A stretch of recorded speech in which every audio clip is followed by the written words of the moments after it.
Hello, welcome to White Birch Tarot and Astrology. This reading is for the new moon in Cancer, which happens actually today because it's after midnight, Wednesday, June 25th at 6:31 a.m. Eastern U.S. time, so adjust for your location. There's so much going on, I have no idea how I'm gonna, I could talk about this for 12 hours, but I won't. I was gonna read a quick quote to start off with. This is from a book by Robert Brumet. He said, "The love that I seek is seeking me. This is always true, but it's not necessarily in the form of a friend or lover. The love that is always seeking you is your own true nature. It is seeking you because it is you, following you like your own shadow, forever seeking to be recognized." Okay? And this is, I don't even know how to, look at all this stuff. Okay, so we have the sun and the moon together, which is a new moon, the dark of the moon, which is the beginning of a new cycle. And I know everyone says it's about setting an intention and all that. And that's true. That is true. It's a new cycle. But it's also when the moon becomes dark and we can't see it. So the sun and the moon come together as like two lovers. But when they're one, they can't really see each other clearly. There's an element of the unknown because it's dark, right? And they're in Cancer right now at 4 degrees, and Cancer rules our emotional side. It's a water sign. It's cardinal, very powerful, ruled by the moon. And it rules childhood, nostalgia, the mother, families, ancestors, and just our emotional needs. It's about being nurtured, whether you were or weren't. What do you need? What did you need that you didn't get? What did you get? How are you like your mother? How are you influenced by every relationship you've ever had in your life, whether it's family, friends, or lovers? All that comes up in a new moon, and it's conjunct Jupiter, 1 degree off, which expands everything he touches. So it gives us hope, optimism, faith, but it also increases the emotional response that we have. And if you will notice, all of these red lines are the uncomfortable aspects. So the moon is an uncomfortable aspect to Saturn and Neptune here at 1 degree of Aries. It's an uncomfortable aspect, 150 degrees, to Pluto, the god of the underworld, at 3 degrees of Aquarius. It's only in good aspect to Mars in Virgo. So this is what helps us. How do we deal with this excessive emotional energy at this time? By grounding ourselves in the physical, by serving and healing others and ourselves. Virgo's about healing. It's also about, the virgin is not someone who's sexually chaste. The virgin is someone, and chaste as in chaste, not chaste as in someone is chasing her. That's not what it means. It's the part of you that you keep to yourself that you don't give to anyone else. And she's kind of the opposite, or this energy, Virgo energy, is kind of the opposite of Black Moon Lilith. Lilith is where we've been, that's hard to say, Lilith, where we've been shamed, where the feminine has been shamed. And Virgo is kind of where she's been exalted. And it's a very healing energy. It's earth. So Mars, which is our physical body, our passion, where we're putting our energy, our spirituality, our philosophical frame of mind, is in Virgo. So it's a great time to heal. Wait till you see the cards. Okay, so there's a physical and an emotional healing. And if you think about it, your emotions come out in your body. At least mine do. And Cancer rules the stomach. Virgo rules the intestines, I think. Small intestine, I believe. Ouch. Okay, so the only thing that the moon and Jupiter are having good conversation with is Mars.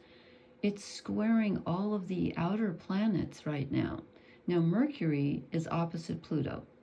Mercury is our consciousness, our thoughts, and communications. But sometimes when it's opposite, the energy can flow very, very, because it's like they're facing each other.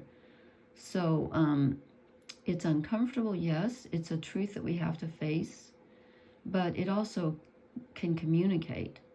And then Pluto's in uncomfortable aspect to Mars. So our body's resisting something that the unconscious wants to tell us. And this moon with Jupiter is in an uncomfortable aspect to Neptune and Saturn here. So we're like, wait a minute. I'm feeling like, is it real? Is it my imagination? I don't know. But look at the triangles. So we have two mini grand trines here. Uranus is at the top of this one in Taurus. Uranus rules sudden revelations. It rules electricity and lightning. It's about thinking. So we're getting some downloads here about what's real and what's not real, about our identity. Can we make real what we are imagining? You know, how does our imagination inform our reality? And then it's making a mini grand trine with our mind here. So Uranus is at the apex here. Uranus is in Taurus, so it's like a physical realization. You can feel this intuition in your body. So the mind, the body, reality, and the imagination all working together. And then we have another mini grand trine with our subconscious. Collective consciousness, personal unconscious, and collective unconscious all working together. So it's also about the collective. What's happening in the world now is affecting us on a very personal level. It is whether you know it or not, and you probably know it. Okay? So here's another mini grand trine with the god of the underworld, the god of electricity, and collective consciousness, and then the imagination and reality here. Okay, so what does all this mean? Well, it means a lot's going on, and the collective is influencing us on a personal level. And then I could talk about this all night. I want to go on forever. So I want to show you the cards though, because this is really weird. Okay, a couple readings ago, I don't remember if it was the last one or the one before that, I drew 5 out of 6 major arcana. Well, tonight we get 6 out of 6. Yeah, and I shuffled. And then I drew 2 shadow cards just for fun, and they're both major arcana, so 8 out of 8. So out of 2 decks, that's 144 cards. There's only 42 major arcana out of 144 cards, and I drew 8. Yeah. Just saying. Okay, so let me see if I can interpret these. And honestly, this is so massive, I don't know. All I can do is show you what I've got. And then you may have to take it from there, because I'll do my best. But we've got all the planets represented here. I don't see Uranus, but the other ones are all here. So let me move this. Let me go ahead and put this on. Okay, this is the Liz Green Mythic Tarot. Oh, and I was, so we start off with death. And then I was thinking about, you know what, let me make that a little bit smaller, because these cards are so large. Can you see these? We start off with death. This is Pluto, rebirth, transformation, and death. And I was thinking about, because of the wars going on and everything, and it's so spooky, for some reason I was looking up that quote by J. Robert Oppenheimer, you know, the guy who developed the nuclear bomb or whatever. Now, I just wrote it in here. Where is it? Oh, he said, "Now I am become death, the destroyer of worlds." And I should have known. That's from the Bhagavad Gita. Lord Krishna said that. I don't know why I brought that up. This feels bigger than the personal to me. I think the personal and the larger are meeting. Anyway, so we start off with death. I'll just show you here, so, because I think these, okay, then justice is in the middle. This is our thinking. This is Athena, our god, the owl of wisdom. So she's the goddess of wisdom and rational thought. And then she's flanked on either side by strength and death. Now, this is really interesting, because this is the card for Leo, which is ruled by the sun. The sun is our consciousness. It's your conscious mind. Death is ruled by Pluto, the unconscious. So here we are midway between the conscious mind and the subconscious mind. And what are we trying to do? We're trying to balance the black and the white. Okay, So what this is telling me is that we have to allow, I think what's wrong, I'm going to go off on a tangent here. What's wrong with our world, one of the things, is that we're totally unbalanced in favor of the masculine. And I don't mean men. I'm using that as a term, as in yin and yang. The creative principle, we have totally shoved away the receptive principle. We've shamed it. The dark, the feminine, emotion. No, we don't count that. It's all intellect and technology and bombs and, whatever. And it's imbalanced. And that doesn't work. That's going to end up blowing up the world. That doesn't work. This is about us, on a personal level, in our own lives, balancing our conscious self with our unconscious self. Because if you shove away what you don't approve of or what society doesn't approve of, what did Carl Jung say? If you don't make the unconscious conscious, you will meet it everywhere. Yes, you will. You will meet it everywhere. So on a personal level, it's our jobs to deal with our consciousness. And with the new moon in Cancer, it's about, as I said, what needs did you get met and what needs did you not get met as a child? How have you been nurtured by society, by your family, by your friends? Ultimately, you have to nurture yourself. Doesn't mean you don't need connection, because we all do, and Cancer is about connection. But we have to take a look at that. This is about dealing with old wounds. And look who we get. Okay, so we get the Empress. In the center, we get the Hanged Man. And flanking him is the Hierophant, the wounded healer. Okay, so let's unpack this. So, this is us in the center. Now, this is, in Greek mythology, this is Prometheus, who gave fire to humans. And fire was, giving fire was a metaphor for giving us technology and wisdom, mathematics, and the arts and sciences. He basically allowed people to jump to another level of evolution. And he got punished because that was supposed to be reserved for the gods. So he's punished, and this eagle comes and pecks out his liver every day, but livers are regenerated. And by the way, the liver is ruled by Jupiter, who is conjunct the new moon this morning. And this card is the Neptunian card also. It's sacrifice. And you can't help but notice in this card that he's making a cross shape. So I always think of Jesus when I see this too. And my favorite astrologer, Liz Green, says that Jesus on the cross is a metaphor or a symbol of the spirit crucified in the flesh. We are crucified on the cross of matter. That's what she says. That's very, very profound if you think about it.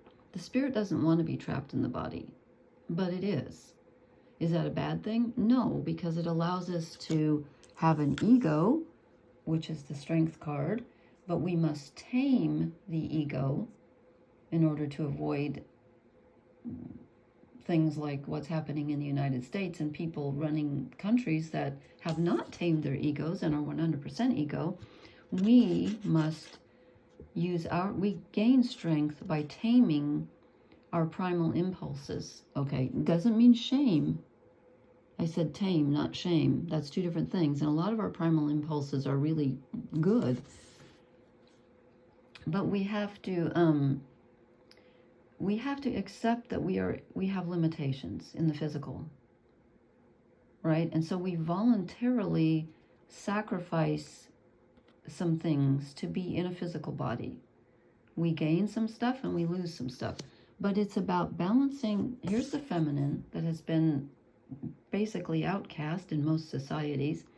She represents fertility, the earth, which, we're S-H-I-T-ing all over, right? How often is the earth regarded as sacred? Well, there are some cultures that regarded it as sacred, and then we killed them all, basically. I suppose there are some left, maybe somewhere, but I don't mean to go off on a rant here, but the feminine has not been honored or included, and that's going to be the death of us. Okay, I'm going to get a little lighter here. So this new moon is our opportunity to use our feelings and our bodies, because Mars is on the act, and Jupiter, which is our spirituality, our philosophy, our belief system, hope, expansion. We have a brilliant opportunity right now to sacrifice, how do I put this? To go within, to mentally look at where things have been out of balance in ourselves and in society and heal it. Here's Chiron, the wounded healer. He's in a cave. That's Hercules in a cave, taming his ego. And this is the scroll of truth. He's got the answer. He's got the answer. This is Jupiter also. It's Chiron and also kind of Jupiter, because he rules the things that heal. Where do we go to get healed? Philosophy, religion, spirituality. But it's also, Chiron is our wounded self. We look to our wounds, and that's where the light gets in. Like Leonard Cohen said, ring the bells that still can ring, forget your perfect offering, there's a crack in everything. That's how the light gets in. Yes, it doesn't feel good sometimes, but you've got to investigate the hurts. And I think that's what this new moon is about. And I know that sounds very heavy, but the positive part of this is that this is a brilliant opportunity with all of these planets in these two mini grand trines. This mini grand trine is all outer planets. They're conspiring in our favor to bring us the information that can heal us on a personal level and a societal level at the same time. Now, it's going to feel very emotional. It's again going to probably hearken you back to when you were younger, because that's basically when we get wounded, right? But we can get wounded through our whole lives. And I'm not trying to be grim here, because this isn't really grim. This is actually a brilliant opportunity to balance the masculine and the feminine, or the unconscious and the conscious, and transform what we have hitherto neglected or shamed or put away, and it can be reborn. Is that a narcissus? I don't know what that is. That's a crown, and I don't know what that is, a stone maybe? I don't know, but we have the opportunity. I wonder if that's the river Styx. But there's the same hills. Look, there's the same hills that are behind the Empress. That's perhaps the same river. Didn't I say? Yeah, so he's offering a crown, and she's got a crown on her head, which is a castle. Anyway, so this is about balance inside ourselves and healing. I think this is a really emotional yet healing new moon. And I just looked, when's the next new moon? Is in Virgo, I think, and the full moon is in Aquarius. I don't know what that has to do with anything, but anyway, I'm just astounded that I drew 8 major arcana. That is just like, this is, as Gemma would say, spiritual big jobs. Okay, so what do we have for shadow cards? We have the Lovers. This is uniting the light and the dark, the masculine and feminine, the unconscious and the conscious, whichever way you want to look at it. It's also about making a careful choice. I'm going to put this up now because it focuses better. This is about making a choice, but we're not seeing right now, because the sun and moon are together right now. They can't see each other because they're one. So when we have the full moon in a couple of weeks, something's going to become clearer to us. I think we're getting ready to make a choice. We didn't have the information. It's being downloaded into us right now, because the other card I drew is the moon, oddly, or maybe not oddly. So here is, here's us in the grip of the subconscious. The moon, that's what the moon represents. It's also our emotions, because it rules Cancer, but we're in the grip of it, and they're looking, oh yeah, there's the full moon. Something's coming to light on this next full moon. Mark my words. I don't know, I just want to say, mark my words. Mark Bolan my words.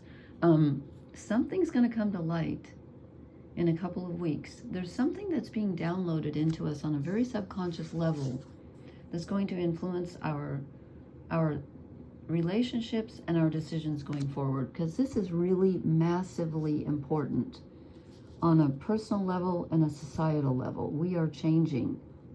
But it's up to us to be willing to accept the change, to be willing to go there in our minds and do the balancing that we need to do so that we can grow the feminine on an actual level, take care of the earth, and on a personal level, take care of our bodies and regard everything as sacred, because God, crying, sorry, because it is sacred. And we need to wake up to that. We need to wake up to that. And I know there are so many people who know that, but they're not in charge. Will they ever be? I don't know. But at least in our own minds, in our own souls, we can recognize that. So there's an element of waiting, of sacrifice, but it is also an element of having faith and trusting that the liver will grow again the next day, and that we will be transformed. We will be transformed because we will have rebirth, and we will be able to make the right choice and have union and love and connection. Cancer also rules, wanting to belong, missing family. You might miss past loved ones at this time. We all want to belong. It's about having kinfolk and everything. But this is all about healing. Okay, I can't explain it any better than that. This is just so, I just couldn't believe it. When I drew the first three, I said to myself, oh my God, am I going to get all major arcana? And I did. So please weigh in. I feel very emotional tonight. And also I ran into the door jam as I was going out the door because there was a huge spider. And, oh man, I really hurt myself. But I'm okay, but it was just weird. I don't know why I brought that up. I just want some sympathy. No.